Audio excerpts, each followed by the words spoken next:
નમસ્કાર વિદ્યાર્થી મિત્રો હું અભિષેક વાઘેલા આપ સર્વે મિત્રોનું જય કિરના ડિજિટલ પ્લેટફોર્મ ઉપર હાર્દિક સ્વાગત કરું છું। મિત્રો આપણી સાથે જય કિરણ એકેડમીના ડાયરેક્ટર પારસભાઈ સંઘવી જોડાઈ ગયા છે। કેમ છો પારસભાઈ? બસ મજા છે। પારસભાઈ, કંઈક ભરતીની જાહેરાત થઈ તો શું છે એની બાબતે માહિતી આપો ને આપણા વિદ્યાર્થી મિત્રોને। ગુજરાત ગૌણ સેવા પસંદગી મંડળ દ્વારા अलग अलग 22 કેડરો में भर्ती डिक्लेर थई चुकी है। कुल संख्या કેટલી 22 કેડર में? 22 કેડર में कुल 4300 જેટલી જગ્યાઓ બહાર પડી ગઈ છે। 4300 જગ્યા આવી ગઈ છે મિત્રો। તો પારસભાઈનું ફોર્મ ભરવાનો સમયગાળો? આનો ફોર્મ ભરવાનો સમયગાળો 4/1/2024 થી લઈને 31/1/2024 સુધી આના ફોર્મ ભરાશે। શું વાત છે? અને કઈ વેબસાઈટ ઉપર ભરી શકાશે? આના ફોર્મ છે ને ઓજસની વેબસાઈટ ઉપર ભરી શકાશે। બરાબર છે। જે ઓજસની વેબસાઈટ ઉપર છે તેની ઉપર આના ફોર્મ જે સ્પર્ધાત્મક ભરતી પરીક્ષાની તૈયારીઓ કરે છે એ વિદ્યાર્થીઓને તો ખબર જ છે કે ઓજસની વેબસાઈટ ઉપર ફોર્મ ભરાય, પણ જે નવા વિદ્યાર્થીઓ છે બરાબર છે જે સ્પર્ધાત્મક ભરતી પરીક્ષામાં આ વખતથી એન્ટર થવાના છે તો એના માટે ખાસ બાબત કે આ ઓજસની વેબસાઈટ ઉપર ફોર્મ ભરાય છે। આમાં ઘણા વિદ્યાર્થી મિત્રો છેલ્લી તારીખે ફોર્મ ભરવાનું રાખે છે, તો એના વિશે કંઈક તમે કહો ને પારસભાઈ। છેલ્લી તારીખે ફોર્મ ભરવામાં તકલીફ ઘણી બધી હોય છે, બરાબર છે। ભલે 31 તારીખ આપી, તમે છેલ્લી તારીખ સુધી ફોર્મ ભરી શકો, બરાબર છે, પણ પેલા ભરી દેવું ખૂબ જ અનિવાર્ય હોય છે। પછી સર્વર ડાઉન હોય છે અને ઘણી બધી માત્રાની અંદર ઘણા બધી સંખ્યાની અંદર આની અંદર ફોર્મ્સ આવતા હોય છે। પછી કોઈ ચલણ ભરવાનું રહી જાય, ઓનલાઈન પેમેન્ટ રહી જાય, એના કરતા અત્યારથી જ આનું ફોર્મ ભરી દેવું હિતાવ છે। તો મિત્રો આપણે જે 4 તારીખ ને 31 તારીખ છે તો 31 તારીખ સુધી રાહ નથી જોવાની, પહેલા જ ફોર્મ ભરી દેવાના છે। આમાં અલગ અલગ કેડરમાં જગ્યા બહાર પડી છે, એના વિશે માહિતી આપીએ। એના વિશે આપણે માહિતી આપીએ, બરાબર છે સાહેબ। આની અંદર જુનિયર ક્લાર્ક માં 2018 છે, 2018 જગ્યા, 2018 4 આંકડામાં જગ્યા સાહેબ, વાહ, બરાબર છે। પછી સિનિયર ક્લાર્ક ની 532, બરોબર, હેડ ક્લાર્ક ની 169, બરોબર, પછી આજે ઓફિસ આસિસ્ટન્ટ છે એના 210 અને કલેક્ટર કચેરીઓ સાહેબ 590 જગ્યા। એટલે આ જુનિયર ક્લાર્ક ના કલેક્ટર કચેરી બે અલગ અલગ પોસ્ટ છે એમને? બંને અલગ પોસ્ટ કરેલી છે। આ જુનિયર ક્લાર્ક એટલે કે સરકારના વિવિધ વિભાગોમાં, બરોબર, અને આ માત્ર કલેક્ટર કચેરીમાં, બરાબર છે। એ રીતે આખી ભરતીઓ બહાર પાડવામાં આવેલ છે, બરોબર। અને પેલા કઈક અલગ અલગ એક્ઝામ હતી, સિનિયર ક્લાર્ક, હેડ ક્લાર્ક ને, આ વખતે એવું છે કે એવું નીકળી ગયું છે? આ વખતે સાહેબ છે ને બધી પરીક્ષાની એક જ એક્ઝામ, કુલ જો સાહેબ ટોટલ જગ્યા જો 4304 જગ્યા, બરાબર બધા માટે। પેલા એવું થતું કે બિન સચિવાલય ક્લાર્ક ની અલગ જગ્યાઓ આવતી, બરાબર, સિનિયર ક્લાર્ક ની અલગ જગ્યાઓ આવતી, હેડ ક્લાર્ક ની અલગ જગ્યાઓ આવતી, સબ રજિસ્ટ્રાર ની અલગ જગ્યાઓ આવતી, પણ આ વખતે જે નવો આરઆર આવ્યો, નવી પરીક્ષા પદ્ધતિ મુજબ એ લોકોએ એક સાથે જ આ ભરતી બહાર પાડી દીધી છે। જેમ તમે આઈબીપીએસ ની પરીક્ષાઓ જોવો તો 19 રાષ્ટ્રીયકૃત બેંકો મર્જ કરી અને હવે પરીક્ષાઓ લે છે, બરાબર છે। તો એ જ રીતે આ ભરતી પણ બહાર પાડવામાં આવી છે। અને આમાં વય મર્યાદા શું છે પારસભાઈ, જણાવી દેજો ને। આની અંદર સાહેબ 20 વર્ષથી લઈ અને 35 વર્ષ સુધી, બરોબર, બરાબર છે। 20 થી 35 વર્ષના બધા ઉમેદવારો આની અંદર ફોર્મ ભરી શકે છે। કોઈને અનામત કેટેગરીનો લાભ મળવા પાત્ર એવું કઈ ખરી? એની અંદર આ સ્પેશિયલ આ બધા અનામત કેટેગરીને અલગ અલગ અનામત કેટેગરીનો લાભ મળવા પાત્ર છે। જેમ કે સામાન્ય કેટેગરીની મહિલા છે તેને 5 વર્ષનું એટલે કે 40 વર્ષ સુધી આનું ફોર્મ ભરી શકે છે। પછી અનામત કેટેગરીની મહિલા છે તો એને 5 વર્ષ મહિલા અનામત અને 5 વર્ષ ઓબીસી ના, એટલે પોતાની કેટેગરી મુજબ અલગ અલગ એને લાભ મળે છે। અને સાહેબ આ આખી ડિટેલમાં માહિતી જોઈએ તો આપણી ટેલિગ્રામ ચેનલ ઉપર આ નોટિફિકેશન આખું મૂકેલું છે। તો વિદ્યાર્થી મિત્રો જય કેરિયર ઓનલાઈનની ટેલિગ્રામ ચેનલ ઉપર અત્યારે જ જોડાવ એટલે તમને આખું કમ્પ્લીટ નોટિફિકેશન તમને ત્યાંથી મળી જશે, બરાબર છે। અને આમાં ખાસ બાબત એ છે કે 45 વર્ષથી વધુ ઉંમર હોવી જોઈએ નહીં, એટલે 45 વર્ષ સુધી કોઈ પણ વિદ્યાર્થી મિત્રો છે ફોર્મ ભરી શકે। અનામત કેટેગરીનો જેને લાભ મળતો હોય 45 વર્ષથી ઉંમર વધારે હોય તો આમાં ફોર્મ ભરી શકાશે નહીં, બરાબર છે। હા, અને આ શું છે શૈક્ષણિક લાયકાત આ વખતે કઈ રાખેલી છે આપણે પરીક્ષામાં? આપણે શૈક્ષણિક લાયકાત છે ને સાહેબ એ આની અંદર હવે સ્નાતક આવી ગઈ, બરોબર, એટલે કે એની ગ્રેજ્યુએટ આની અંદર ફોર્મ ભરી શકે છે। તમે બીએ કર્યું હોય સાહેબ, બરોબર, બીકોમ કર્યું હોય, બીએસસી કર્યું હોય કે બીઈ કર્યું હોય, બરોબર, કે તમે કોઈ પણ બેચલર ડિગ્રી ધરાવતા હો, બરાબર છે, તો તમે આની અંદર ફોર્મ ભરી શકો છો। આ ભરતી બિન સચિવાલય ક્લાર્કની પહેલા 12 પાસ ઉપર હતી, પણ હવેથી આ ભરતીને પણ ગ્રેજ્યુએશન ઉપર કરી દેવામાં આવી છે. બરાબર છે, એટલે તમે ગ્રેજ્યુએટ હોવ, તમને કોઈ પણ ટકાવાળી હોય, બરાબર છે, તો પણ તમે ફોર્મ ભરી શકશો. ગ્રેજ્યુએશન હોય ને કોઈ પણ ટકાવાળીમાં તમે આ વિદ્યાર્થી મિત્રો ફોર્મ ભરી શકશો. અને પારસભાઈ, આ એસીબીસી માં નોન ક્રિમિનલ સર્ટી નું ઘણા બધા વિદ્યાર્થી મિત્રોનો પ્રશ્ન હોય છે, એ શું છે? એ છે ને સાહેબ, એસીબીસી અને ઈડબ્લ્યુએસ ની અંદર જે વિદ્યાર્થીઓને ફોર્મ ભરવાના હોય, બરાબર, તેની પાસે 1/4/2021 થી લઈ અને 31/1/2024 સુધી, બરાબર છે, એની વચ્ચેનું એની પાસે સર્ટી હોવું જોઈએ, જે 3 વર્ષ છે બંનેની અંદર. બરાબર છે. અને ખાસ બાબત અહીં ઈ જોવાની છે કે આ જે સર્ટી તમે ફોર્મ ભરશો ને, એમાં તમારે સર્ટિફિકેટ નંબર નાખવાના રહેશે. તો આ સર્ટિફિકેટ તમને જ્યાં સુધી નિમણૂક પત્ર ન મળે, બરાબર, ત્યાં સુધી તમારે એ સર્ટી સાચવીને રાખવાનું રહેશે. બરાબર છે, એ ખાસ બાબત ધ્યાન રાખવાની રહે. અને ઘણીવાર એવું થાય છે પારસભાઈ કે સર્ટિફિકેટ ન કઢાવ્યું હોય તો અત્યારે એ કઢાવી શકે. આજે 4 તારીખથી શરૂઆત થઈ છે, એટલે 31 તારીખ સુધીમાં તમે ગમે ત્યારે સર્ટિફિકેટ કઢાવી શકો છો. બરાબર છે. અને પારસભાઈ, આમાં કોમ્પ્યુટરની વિશે શું છે? ઘણા વિદ્યાર્થી એવું હોય છે કે 10મામાં કોમ્પ્યુટર નથી હોતું, 12મામાં નથી હોતું, કોઈ સર્ટિફિકેટ નથી, તો ફોર્મ ભરી શકે? હા, આની અંદર છે ને સાહેબ, 10મા અને 12મામાં જો કોમ્પ્યુટર હોય તો એને કોમ્પ્યુટર કરવાની જરૂર રહેતી નથી. બરાબર.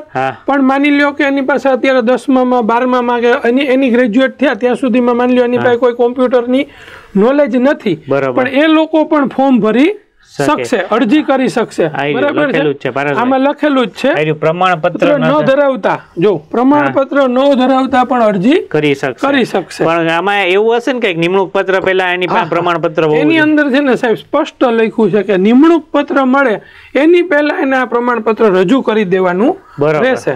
એટલે કે એમને હાલના તબક્કે, બરાબર છે, કોઈ જગ્યાએ જોઈનિંગ કરી અને એમને પ્રમાણપત્ર મેળવી લેવાનું રહેશે કોમ્પ્યુટર.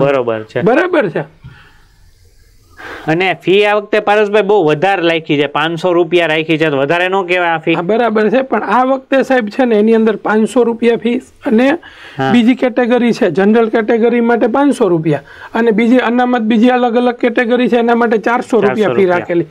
પણ સાહેબ એમને નીચે લખેલું છે, ખાસ જોજો, બરાબર છે, પરીક્ષામાં ઉપસ્થિત રહેનાર ઉમેદવારને ફી પરત મળવા પાત્ર રહેશે. બરાબર છે, એટલે એને ફી પરત મળી જાય, પણ એને પરીક્ષા ભરવા જવું એટલે ફોર્મ ભરવાથી ફી પરત નહીં મળે, પણ પરીક્ષા ભરવા જશે ત્યારે એની ફી પરત મળશે. અને ખાસ વાત એ છે કે તમે જેમાંથી પેમેન્ટ કરેલું હોય, બરાબર છે, એમાં તમને પૈસા રિફંડ મળે. એટલે આની સાથે સાથે હું વિદ્યાર્થી મિત્રોને એ પણ વાત કહેવા માંગુ છું કે જ્યારે ફોર્મ ભરે ત્યારે તમારે તમારામાંથી જ પેમેન્ટ કરવું. બરાબર છે, એક બાબત એ છે. ખાસ બાબત બીજું કે જે મોબાઈલ નંબર છે એમાં તમે નાખો એ તમને SMS મળવો જોઈએ. બરાબર છે, કે કોઈ પણ માહિતીઓ મળતી હોય તો તમને SMS દ્વારા મળે. અને ત્રીજી બાબત એને એ પણ ધ્યાન રાખવાની કે મેલ આઈડી પણ તમારે તમારું શક્ય હોય તો નાખવું. બરાબર છે, એટલે મેલ આઈડી પણ તમારે તમારું જ નાખવાનું રહેશે. આ બાબત ખાસ યાદ રાખજો મિત્રો. બરોબર છે, બરાબર. એટલે એ પણ એને અહીંયા ધ્યાન રાખવાનું છે. અને એક ખાસ વાત, હજી એક વાત રહી ગઈ અભિષેકભાઈ, કે એમના ફોટો જે અત્યારે અપલોડ કરશે, બરોબર, એ ફોટાની પણ એક કોપી રાખી મૂકે. પછી કેવું થાય છે કે અલગ અલગ ફોટોસ થઈ જાય છે અને ઘણીવાર પરીક્ષા ટાઈમે પ્રશ્નો ઉભા થાય છે અને પછી ત્યારે હેડેક વધી જાય. એના કરતા જે ફોટો આપણે અત્યારે અપલોડ કર્યો છે તો આપણી પાસે હોય તો વધારે સારું. બરાબર છે. અને આ પરીક્ષા પદ્ધતિમાં ગ્રુપ A ને ગ્રુપ B છે તો એ શું છે એ હવે સમજાવી દો. અત્યારે વિદ્યાર્થી મિત્રો માટે એ જ ખૂબ મોટી સમસ્યા છે કે ભાઈ આ ગ્રુપ A ને ગ્રુપ B શું છે. હા, એ કઈ સમજાતું જ નથી. બરાબર છે. સૌથી કોમન વાત કરીએ સાહેબ, ગ્રુપ A એની અંદર એ લોકોએ જે 4300 જગ્યા આપી છે એમાં અલગ અલગ કેટેગરી આપી છે, જેનો ગ્રુપ A ની અંદર સમાવેશ થાય છે. અને ગ્રુપ B છે એની અલગ કેટેગરી આપી દીધી છે. બરાબર, એનો ગ્રુપ B માં સમાવેશ થાય છે. બરાબર. એ ગ્રુપ A છે ને એની અંદર સિનિયર ક્લાર્ક, હેડ ક્લાર્ક, પછી સબ રજિસ્ટ્રાર, બરાબર છે, આવી જે બધી પરીક્ષાઓ છે, પછી કલેક્ટર ઓફિસની જગ્યાઓ છે, પછી સચિવાલયની અંદર જગ્યાઓ છે, આની અંદર એ બધાનો સમાવેશ ગ્રુપ A ની અંદર કરવામાં આવેલ છે. બરાબર. અને ગ્રુપ B છે એની અંદર બીજા ઘણા બધા ડિપાર્ટમેન્ટ, જેમ કે RTO ડિપાર્ટમેન્ટ છે, બરાબર છે, એવા ઘણા બધા ડિપાર્ટમેન્ટને ગ્રુપ B ની અંદર સમાવેશ કરવામાં આવેલો છે. એટલે હેડ ક્લાર્ક, સિનિયર ક્લાર્ક જેવું જો પોસ્ટ હોય તો એના માટે ગ્રુપ એ છે, અને જુનિયર ક્લાર્ક હોય કે આસિસ્ટન્ટ ડેપોટ મેનેજરમાં જે ભરતી છે એને માટે ગ્રુપ બી છે, બરોબર ને? એ ગ્રુપ એ ને ગ્રુપ બી એના માટે કોમન પરીક્ષા છે. પણ સાહેબ મહત્વની વાત એ છે, ગ્રુપ એ હોય કે ગ્રુપ બી હોય, બરાબર છે, પણ પરીક્ષા પદ્ધતિ કેવી છે, એની અંદર પ્રિલિમ્સ અને મેન્સ આવે છે, બરોબર? બેયની અંદર, બંનેની અંદર પ્રિલિમ્સ અને બંનેની અંદર મેન્સ આવશે, બરાબર છે. પણ સાહેબ પ્રિલિમ પરીક્ષા બંને માટે એક જ છે, એટલે આ સેમ જ પરીક્ષા છે. તો એના વિશે વધારે વાત કરજો. આ જે પ્રિલિમ પરીક્ષા છે ને સાહેબ, એ કેવી છે ખબર છે કે એની અંદર એ વાળા હોય કે બી વાળા, એને બધાને પ્રિલિમ પરીક્ષા તો ક્રેક કરવાની જ રહેશે, બરોબર છે, બરાબર છે. અને એ પ્રિલિમ પરીક્ષાની અંદર સાહેબ આપણે સિલેબસ ઉપર 2 મિનિટ વાત કરી લે, જેની અંદર રીઝનિંગ 40 માર્ક. શું વાત છે, બરાબર છે. હમણાં ઘણા સમયથી રીઝનિંગ અને મેથ્સ વિષયની અંદર સરકારશ્રીએ ઘણી બધી જગ્યાઓની અંદર આના ખૂબ જ પ્રશ્નો પૂછવાય છે, અને સેન્ટ્રલ ગવર્મેન્ટની બેંકની તૈયારી કરતા વિદ્યાર્થીઓ પણ આનાથી વાકેફ જ છે, બરાબર છે. એટલે 40 માર્કનું રીઝનિંગ, 30 માર્કનું મેથ્સ, એટલે ટોટલ 70 માર્ક તો મેથ્સ અને રીઝનિંગ ના જ થઈ ગયા. એટલે એની અંદર ક્વોન્ટિટી એપ્ટિટ્યુડ લખેલું છે, બરાબર. પછી 15 માર્કનું ઇંગ્લિશ સાહેબ, બરાબર, અને 15 માર્કનું ગુજરાતી. એટલે કુલ માર્ક કેટલા છે સાહેબ? 100.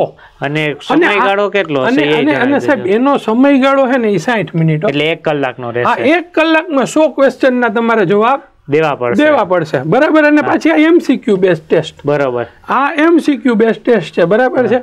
અને બીજું આની અંદર નેગેટિવ સિસ્ટમ પણ છે. ઓકે, કેટલા છે? 0.25 નેગેટિવ પણ થાય. હા, બરોબર. અને હજી આનાથી એક વાત બહુ મહત્વની છે સાહેબ, એ પણ ધ્યાનમાં લેવા જેવી છે વિદ્યાર્થી મિત્રો, કે આ પ્રિલિમ પરીક્ષાની ઈ છે ને માત્ર સ્ક્રીનિંગ ટેસ્ટ છે, બરોબર. એટલે કે મેન્સ એક્ઝામમાં જવાનો દરવાજો છે, બરોબર. એટલે ક્વોલિફાઈંગ છે ને, એમાં ક્વોલિફાઈડ થશો તો તમે મેન્સ પરીક્ષામાં આપી શકશો, બરાબર છે. અને આ કોમ્પ્યુટર બેઝ રિસ્પોન્સ ટેસ્ટ ઈ શું છે, ઈ માહિતી આપી દેજો ને. હવેની જે પરીક્ષા પદ્ધતિ છે ને, કોમ્પ્યુટર બેઝ રિસ્પોન્સ ટેસ્ટ એટલે CBRT મુજબ લેવામાં આવશે. એટલે કે તમારે હવે બધી પરીક્ષાઓ ઓનલાઈન આપવાની રહેશે, બરાબર છે. કે તમને એક કોમ્પ્યુટર છે લેબની અંદર, અને ત્યાં તમારે જઈને જેવું બેંકમાં ને SSC માં છે એ રીતે બેંક, SSC ને રેલવે પરીક્ષા લે છે એ જ મુજબ ગુજરાત ગવર્મેન્ટ હવે પરીક્ષા લેવાની છે. અને આમાં નોર્મલાઇઝેશન એવું લખેલું છે, તો આ શું છે નોર્મલાઇઝેશન? આ નોર્મલાઇઝેશન છે ને સાહેબ, એ સરળ ભાષામાં સમજાવું ને તો એવું છે કે એટલા બધા જ્યારે આપણે કોમ્પ્યુટર બેઝ ટેસ્ટ લે ઓનલાઈન, બરાબર છે, એટલે ઘણા બધા પેપરો નીકળશે, બરાબર છે.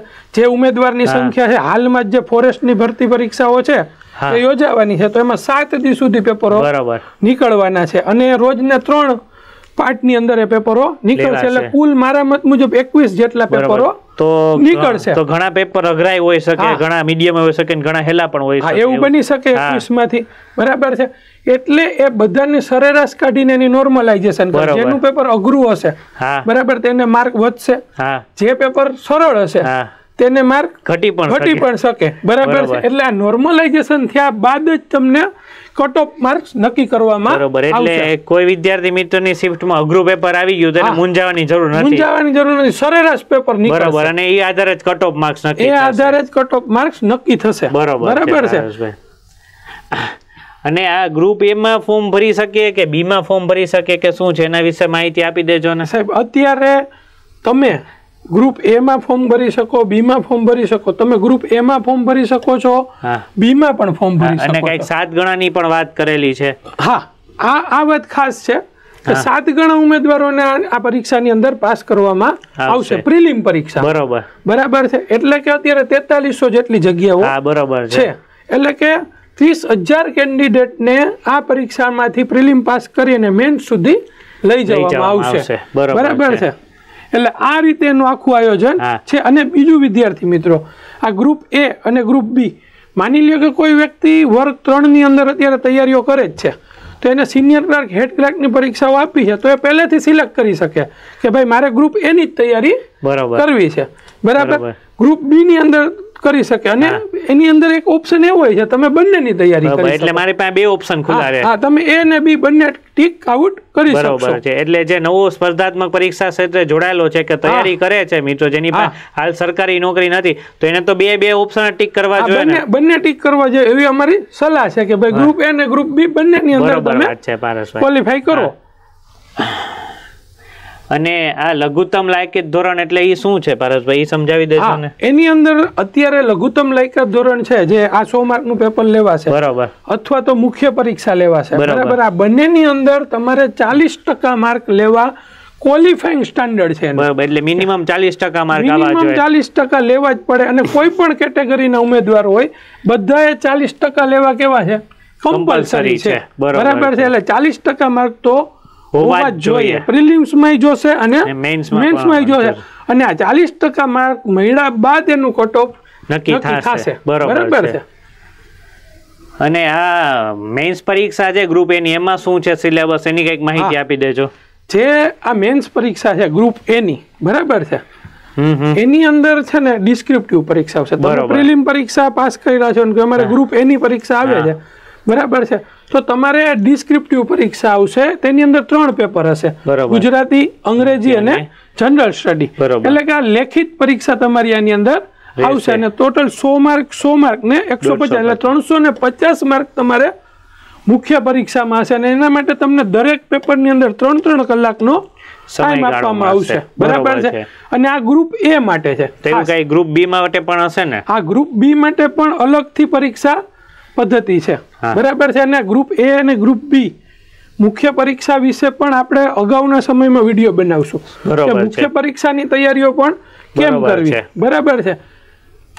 આ ગ્રુપ બી વિશે એના વિશે માહિતી આપી દેજો ને પારસભાઈ. આ જે ગ્રુપ બી છે એની અંદર કુલ 200 માર્કનું પેપર રહેશે, બરોબર. ટોટલ 200 માર્કનું તમારું પેપર રહેશે, બરાબર. અને આ પરીક્ષા છે ને એ MCQ ટાઈપની હશે. MCQ બેઝ કેવી હશે? MCQ બેઝ હશે. અને એનો સમયગાળો 120 મિનિટ એટલે કે 2 કલાકનો સમયગાળો રહેશે, બરાબર છે. એટલે વિચારો મિત્રો, ગ્રુપ એ ની તૈયારી કરતા હો તો ટોટલ 10 કલાક પરીક્ષાનો ટાઈમ, બરાબર.